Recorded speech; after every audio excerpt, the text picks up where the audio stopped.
What's up, you guys? Chet Guthrie, the Dream Poet here, coming to you all with a very special day.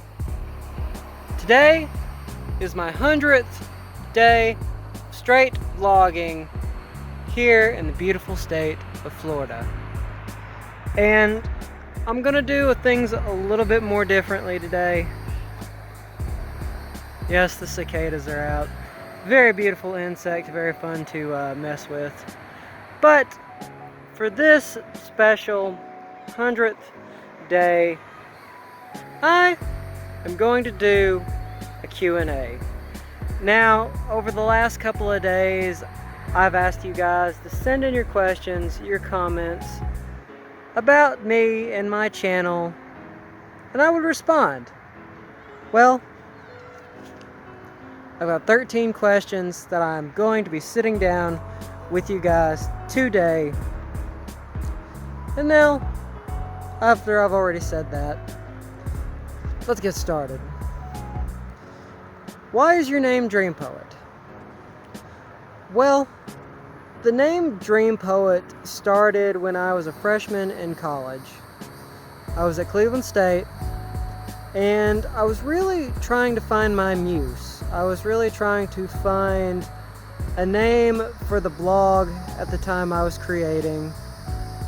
And really it was just something that came to me out in the blue. So I thought, that's what I'm going to name my blogging channel.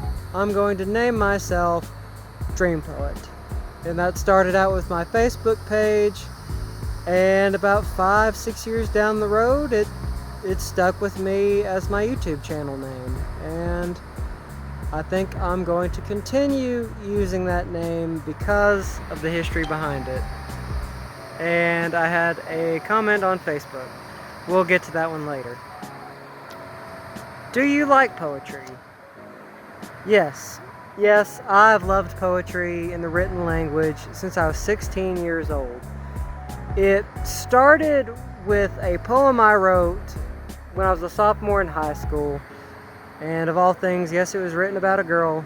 She didn't like me, so that kind of sucks. That was kind of a pretty big turn down because, well, not turn down, rejection. There we go, rejection. But from there, it really started as something I want to turn this into an art. I don't want to be an atypical high school student, that's just writing poetry because they're emotionally sad or unstable or what have you. I wanted to legitimately turn it into an art. So from that poem I wrote, which by the way, it did get printed in the high school newspaper, and it's just kept on growing from there. And really, I've been looking at what I would like to do to get self-published. I'm thinking about going through Amazon. We'll just see what goes from there, because I think it would be amazing.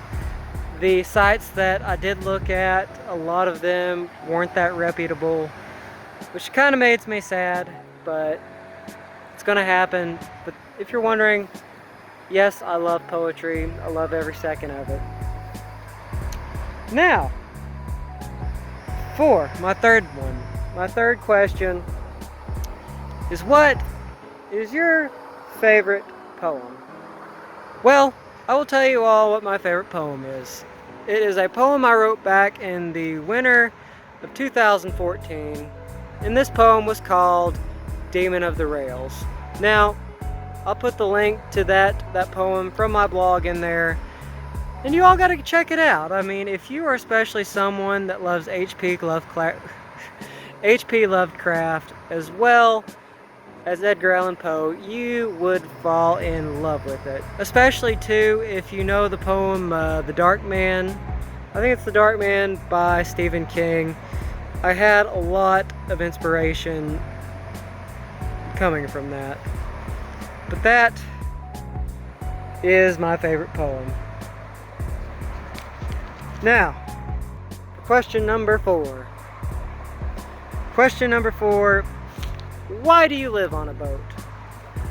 I live on a boat because it is something that I've been wanting to do ever since I graduated college, my degrees, whatever have you. And it really got pushed back into the back of my mind when I was going to university and was working towards my bachelor's, and at one time 2 bachelor's degrees. But after I graduated, I wasn't having much luck with any of the employers, especially up in Knoxville where I was living at the time, which I did have high hopes of working at the Discovery Channel, and well, that fell through. So with some research, a little bit of luck, at first I thought I was going to be living in an apartment down here, but as a friend of mine and I were driving around, he looked up and found a Cal 29 on Craigslist, and that is the one that became my boat. And living on it has been great. Granted, there are the challenges that come with it, but living on a sailboat is great. And my arm is hurting. I'm gonna put the phone down for a minute. Okay, feeling so much better now. I had to sit down for a minute. But let me continue on with my list of questions for my Q&A.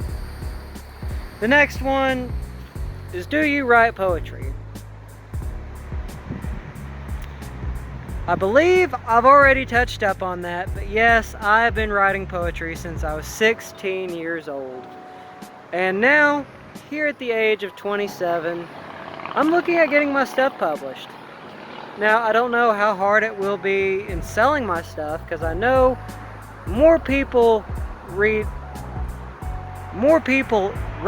poetry than actually read it, and that is the flaw with poetry. But I'm still hoping, with my fans and my family, to at least buy one copy and help support me starting my life here in Florida. But for the next question, is it difficult living on a boat? Yes and no. There's a lot of good things that come with living on a sailboat, especially if you're a very minimalistic person that likes living with just the bare assets that you need to live and be happy. Then it's the life for you. It's relatively cheap living compared here to Jacksonville, where I'm at. The average apartment is about $900 a month. Me, I'm paying only $228, but there are some differences with that. The marina has some rules in regards to letting people live there, so it's kind of one of those things that you have to talk to people about. But for the most part, if you have a sailboat or a boat that you are living on, there are other marinas here in this area that they really only charge about maybe $400 a month, $450. It's not bad compared to like the $900 and even the expensive lower income families. But if you are a bare minimalist and you like living cheap, then this is the life for you. And really, in turn, that can lead to doing really cool things. Like for me, I mean, as you've seen in my previous vlogs, you know, I work at Wendy's, you know, but I'm still going out and able to do all these really cool things. And if like I didn't have like the occasional mishap with my truck breaking down or the boat needing parts that need it fixed on it, and shoot, I mean, I could live a really cool life. But well, what can I say? I am living a cool life, and that's some of the main points. A lot of the cons of living on a sailboat is, especially if your windows are not caulked right, sealed right, you will get rain in there, and it can be really bad. It can be damaging. Mold can set in. I've already had that on some parts of my boat, but I'm really planning on pulling the wood out and replacing it fun future vlogs, but I know I can do it. Some of the other things that come with it is pretty much you're at the mercy of the elements, especially here in the state of Florida. If you get caught like in a Category 3 hurricane, and you have nowhere to go, then you're pretty screwed. But unless like you know people, friends, family down here, then you should be okay. And two, if your hull is leaking, that is extremely expensive. Which that is another con, is something is always bound to break on a boat. Be prepared to spend money to fix it. And really, it's fun. You're always surrounded by nature. One of the really, really big things that I always love telling people is I wake up every morning near the ocean, well, 30 minutes outside of the ocean, which just still isn't bad. And the really cool part is manatees have swam up to my boat several times this summer, and even we have a quote-unquote pet alligator that we have here at the marina. So that's another pro of living on a sailboat, is you're always surrounded by wildlife. It's very cheap living, very minimalistic, but be prepared for the expensive occasional things that are bound to break. I think that about sums that question up. And now we will go for number 7. Why do I not have a flag on my boat? Main reason is I still have not gotten the rope and lining set up that needs to be set up so I can run a jib sail and a mainsail. But if I had any particular flag, I would run the American flag, and I would run a Dream Poet icon flag. If you all know my Dream Poet insignia, my avatar, that's what I would set it up as. Which, if y'all are curious what that means, is the cross is supposed to be a sailor's cross, and the serpent is a representation of evil, while the whale is a representation of good, which I really feels sums me up in my being as a person of faith, but yet there being good and evil always surrounding us. But yes, I really want to run a flag. This is a good one. This is something that I thought about maybe cutting out, but no, I'm going to answer it. Have you asked any quote-unquote females out?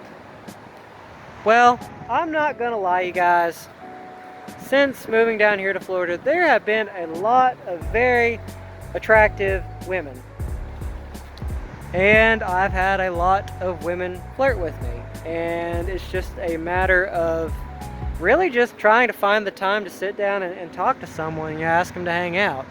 Because I know for the most part, I'm working on my book, I'm working on my vlog, I'm really trying to get into my career. It doesn't leave that much time for me for a girlfriend, but that doesn't mean I haven't been talking to various peoples of the opposite sex. Who knows, maybe it could be happening in the near future. I don't know. So, is boat life, well, hold up. Yes, is boat life better? I think this goes back to the question before the one I just answered. It is a lot of fun, but be prepared to make a lot of expenditures. It is, I will say for me it's better, but that's because I'm very much into nature. I love nature, I love being around it. I'm not myself if I'm not around nature. And two, it really helps me embrace my artistic side, to make me continually think and to critically think about what can I do to really create something beautiful and not just something that I had to force. So, in regards to that question, yes, sailboat life is more fun than living in a city and going to work all day and coming back. Because After work, I can do a plethora of things. I can go fishing, I can go magnet fishing, I can go metal detecting, I can go to the beach. I mean, there's just so much like I could do. But then again, like I said, that's sailboat life. You're always surrounded by nature, and you have to have a very strong wit about it. Well, maybe not wit, a strong sense of accumulating and adapting. There we go. So, number 10. How did you get into poetry?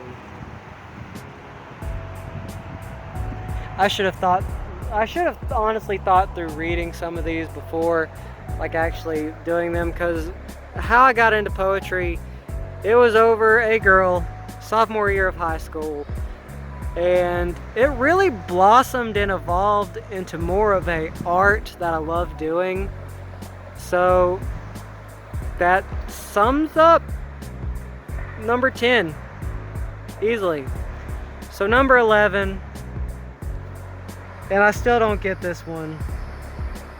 What color do you speak? If I were a color, I would say I would be an aquamarine.